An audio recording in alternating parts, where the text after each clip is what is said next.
Sweeter by the Second, from Maybe This Time. by CP San. If George noticed that I changed the topic, he didn't call me out on it. He chatted a few more minutes before I logged off with a promise that I would see him soon. He'd be in Manila for a couple of months anyway. Closing my laptop, I went and searched for Tony. I found him in the sala, leaning on the barandilla by the window. The glare of the sun contrasted with the dimness of the room, throwing his profile into relief. He looked pensive and serious, very different from his carefree expression last night when we celebrated my liberation from the bedroom. Manang Dalma had finally declared me well enough to eat in the dining room that night. She ordered Tony and me to relax in the sala as she finished preparing dinner. I sat on a solihia chase and gazed out the window. Dusk in Jimenez was magical. The sky was full of lovely colors.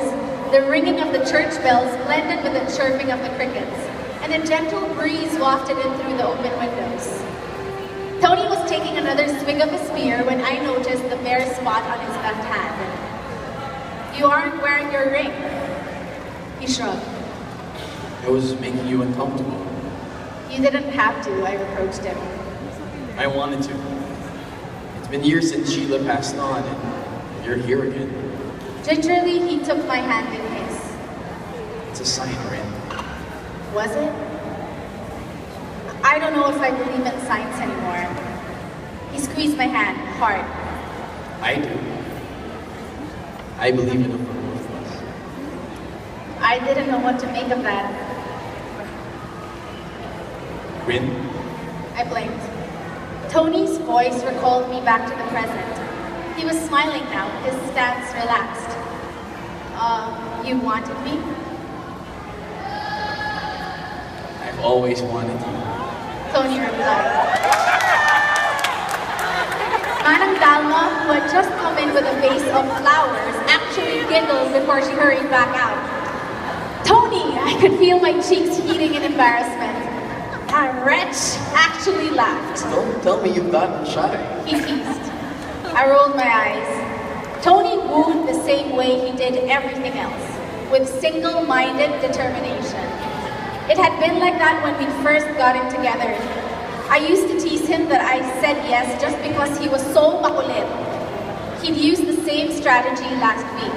He dropped in on my lectures, brought me drinks and snacks, bribed little kids to hand me notes and flowers, and stood solicitously by my side as we toured the town. On top of that, there had been the smiles, the heated looks, and the accidental touches that all sent my blood racing. And I wasn't assuming anything here. The whole town was excitedly buzzing with the news. "May nililigawan si Vice!" I have to attend the barangay fiesta tonight. Mama? Yes. After being cooped up for days, the idea of going someplace excited me no end. Tony laughed.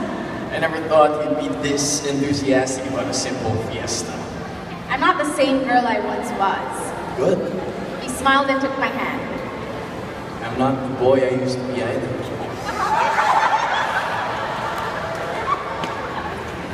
I hate you. Tony chuckled as he grabbed the last torta. Why? You made me sing! I made a grab for the torta but missed. Tony and I had just gotten back from the fiesta. We were in the dining room having a midnight snack. I suggested one song. You're the one who did a mini concert. I groaned and buried my face in my hands. You even made Kapitan Pilo cry. Oh, he snickered. Those were tears of joy. I punched him on the shoulder. His wife requested that song specifically for him. The fiesta had been a simple affair. There had been songs and dances, speeches from Tony and other local officials, parlor games and disco dancing in the basketball court. The food had been simple but yummy.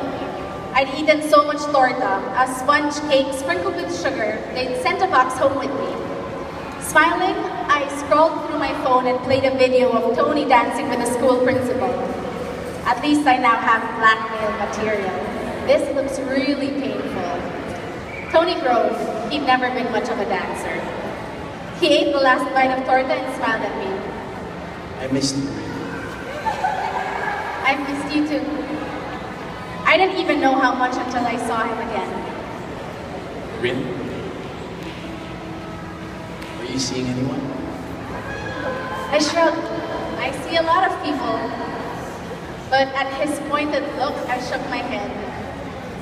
No. I haven't been serious about anyone for a while now. Not even that guy you were chatting with earlier today? You mean George? Tony frowned. You guys aren't together? I laughed. No! Why are you so interested in George? I saw you years ago. Huh? Where? Tony sighed and turned away. In New York. I went to see you, you know. You did? My heart soared. I thought he'd forgotten all about me. Nodding, Tony continued. I was accepted for a 2-week internship at Roth and Baker, and they wanted to surprise you. Pausing, he turned to look at me. Turns out I was the one who got surprised. I saw you with a guy, George, and he had his arm around you and you looked so intimate. I realized you moved on, so I left. Tony, George and I were never together. You weren't? I nodded. George is touchy-feely as hell, but I wouldn't want to cross his boyfriend. Adrian's crazy, scary.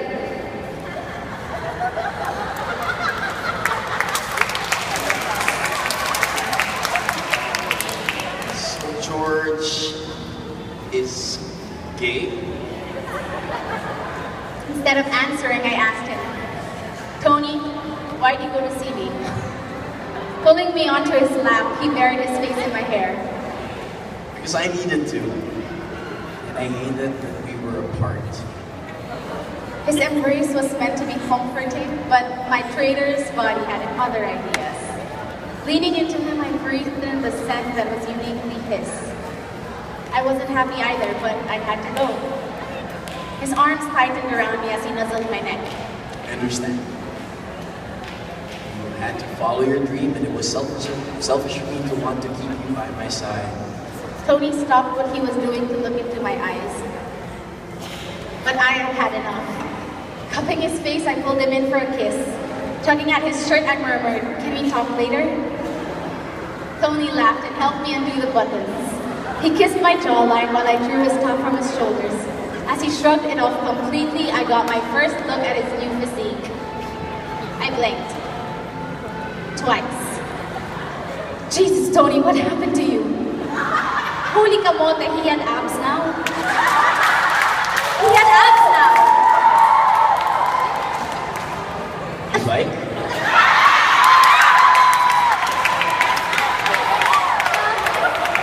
He had a mischievous grin on.